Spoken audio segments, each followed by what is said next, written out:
आगे बढ़ते हुए दूसरी सबसे बड़ी खबर जो पश्चिम बंगाल से आ रही है वो है अभिषेक बैनर्जी के बयान पर केस दर्ज हो चुका है। जी हां, अभिषेक बैनर्जी पर एफआईआर हुआ है। पश्चिम बंगाल की राजनीति में एक बार फिर बयानबाजी को लेकर विवाद गहरा गया है। तृणमूल कांग्रेस के वरिष्ठ नेता अभिषेक बैनर्जी के खिलाफ एक शिकायत दर्ज की गई है, जिसमें आरोप लगाया गया है कि उन्होंने चुनाव प्रचार के दौरान उकसाने वाले और भड़काऊ भाषण दिए हैं।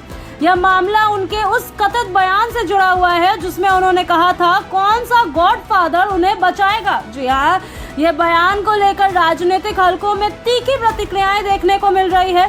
शिकायत में यह भी आरोप लगाया गया है कि अभिषेक बैनर्जी ने अपने भाषण में न केवल राजनीतिक विरोधियों पर तीखा हमला बोला, बल्कि देश के गृह मंत्री अमित शाह को लेकर भी कथित तौर पर धमकी भरे शब्दों का इस्तेमाल किया है। जी हाँ, शिकायतकर्ता का कहना है कि इस तरह के बयान चुनावी माहौल को प्रभावित कर सकते हैं और सामाजिक तनाव बढ़ा सकते हैं, इसीलिए इस पर सख्त कार्रवाई की जानी चाहिए। इसके अलावा चुनावी माहौल में इस तरह की बयानबाजी कोई नई बात नहीं है, लेकिन इस मामले ने खास तुल पकड़ लिया है क्योंकि इसमें सीधे तौर पर केंद्र नेतृत्व का नाम जुड़ा है। जी हाँ, केंद्र गृह मंत्री का नाम जुड़ा हुआ है।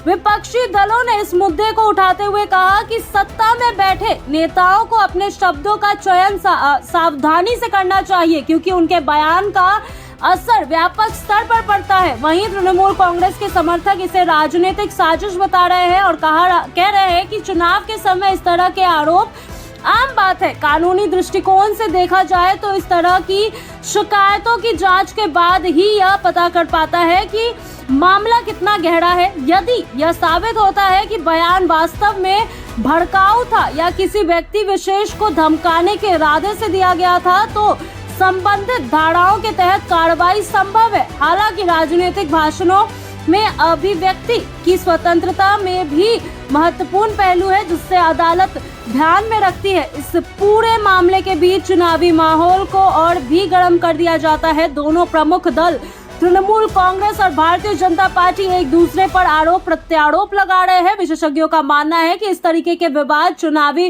रणनीति का हिस्सा भी हो सकते हैं, जहां बयानबाजी के जरिए मतदाताओं को प्रभावित करने की कोशिश की जाती है। अंततः ये मामला अब कानूनी और राजनीतिक दोनों मोर्चों पर आगे बढ़ रहा है। आने वाले दिनों में यह देखना महत्वपूर्ण होगा कि जांच एजेंसियां इस पर क्या रुख अपनाती है और क्या यह मुद्दा चुनावी परिणामों पर कोई प्रभाव डाल सकता है। फिलहाल यह विवाद पश्चिम बंगाल की राजनीति में चर्चा और प्रमुख विषय बन चुका है।